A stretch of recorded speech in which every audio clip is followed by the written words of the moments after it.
Assalamualaikum warahmatullahi wabarakatuh. Di sini saya akan mempresentasikan tentang UTS kecerdasan buatan saya, yaitu dengan judul Sistem Pakar Diagnosa Penyakit Selama Kehamilan Menggunakan Metode Naive Bayes Berbasis Web.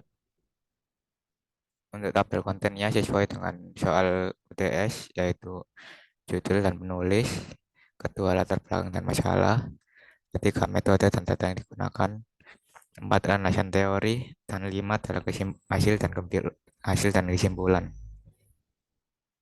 Yang pertama judul dan penulis. Judul ya seperti tadi, sistem pakar diagnosa penyakit selama kehamilan menggunakan metode naive Bayes berbasis web. Untuk penulisnya, yang pertama ada Muhammad Ridho Handoko dan juga Neneng.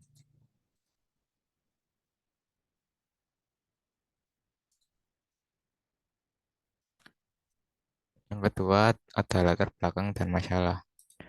Latar belakang. Penelitian ini dikarenakan kenaikan kematian ibu hamil di Indonesia yang cukup signifikan pada tahun 2012.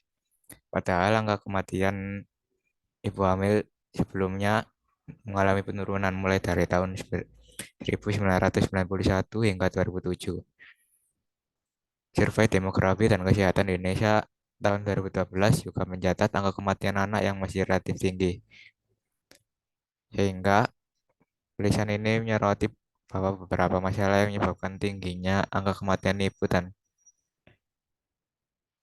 anak di Indonesia. Permasalahan atau masalah.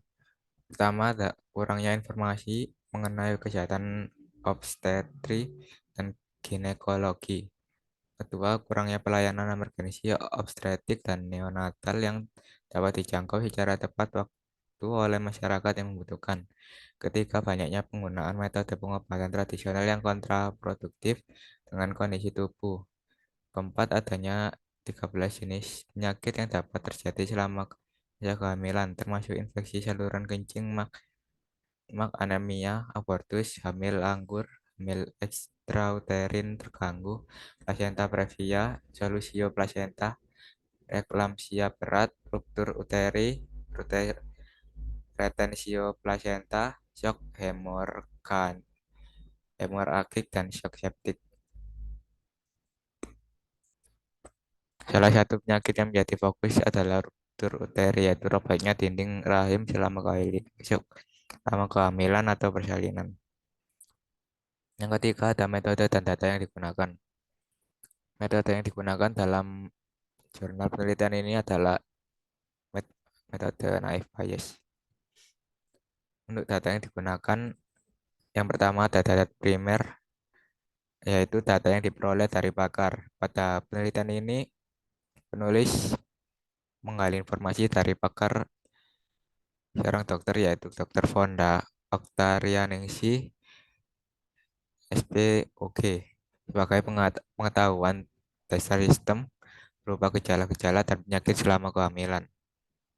Yang kedua, ada data sekunder. Data sekunder yang diperoleh dari buku tentang penyakit selama masa kehamilan sebagai data tambahan yang mendukung basis pengetahuan sistem pakar. Lalu ada data ketiga, yaitu data training, merupakan data pembelajaran untuk memprediksi peluang dari data yang sebelumnya. Data sampel disiapkan untuk digunakan pada proses perhitungan manual. Namun pada PPT ini tidak saya sebutkan karena itu merupakan data gabungan dari data primer dan sekunder. Yang keempat adalah landasan teori yang digunakan. Landasan teori yang digunakan dalam jurnal ini, yang pertama ada pengertian kehamilan, berisikan tentang penjelasan konsepsi, nidasi, dan proses pembentukan kehamilan dalam 3 triwulan. Kedua, sistem pakar yang berisi mengenalkan konsep sistem pakar sebagai suatu sistem yang menggunakan pengetahuan manusia untuk memecahkan masalah dan mendukung aktivitas pemecahan masalah. Di bawahnya terdapat memuat subtopik mengenai akuisisi pengetahuan, basis pengetahuan, mesin inferensi, daerah kerja, antarmuka atau user interface, dan subsistem penjelasan. Ketiga, ada naive Bayes, yaitu metode yang digunakan.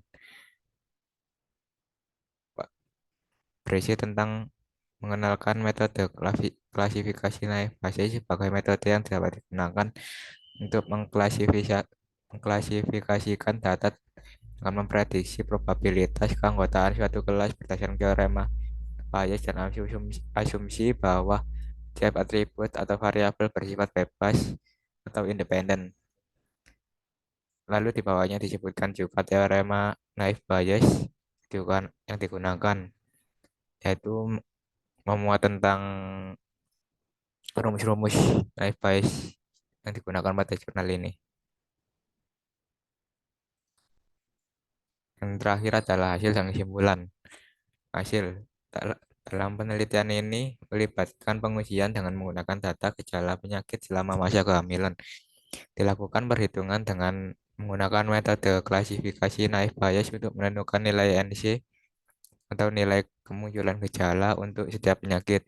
Selanjutnya dihitung nilai probabilitas P dalam kurung AI, VC, probabilitas gejala dalam konteks penyakit, dan probabilitas P dalam kurung VC, yaitu probabilitas penyakit. Tahap terakhir dilakukan perhitungan dari probabilitas gejala dalam konteks penyakit, yaitu P dalam kurung IVC dikalikan nilai probabilitas penyakit, yaitu P dalam kurung VC untuk setiap V atau penyakit guna mendapatkan nilai V terbesar. Berdasarkan hasil perhitungan, nilai V terbesar ditemukan pada penyakit abortus, yaitu sebesar 0,000300768. Oleh karena itu, contoh kasus yang diklasifikasikan dalam penelitian ini adalah penyakit abortus. Untuk kesimpulan, pertama, sistem pakar untuk mendiagnosis penyakit selama kehamilan telah dirancang menggunakan PHP dan MySQL dengan perhitungan data gejala dan penyakit menggunakan metode naive Bayes berdasarkan aturan yang ditentukan. Dua, metode naive Bayes diterapkan untuk mendiagnosis penyakit selama kehamilan dengan melatih data gejala dan penyakit, kemudian menghitung probabilitas setiap penyakit berdasarkan gejala yang dipilih. Hasil akhir yang memiliki probabilitas tertinggi diambil sebagai hasil diagnosa. Dalam uji coba dengan 22 responden yang dipilih secara acak menggunakan sistem pakar diagnosa penyakit selama kehamilan berbasis web, diperoleh hasil bahwa dari 22 responden dan 17 orang mengalami penyakit selama kehamilan. Tingkat keakuratan diagnosa berdasarkan perbandingan antara hasil diagnosa sistem dengan diagnosa dokter mencapai 77%, sehingga dapat disimpulkan bahwa sistem pakar ini dinyatakan layak digunakan. Sekian dari saya. Apabila ada salah kata, mohon maaf. Wassalamualaikum warahmatullahi wabarakatuh. Untuk referensi jurnal saya sertakan di dalam PPT dan untuk videonya nanti saya tambahkan di bawah sini. Terima kasih.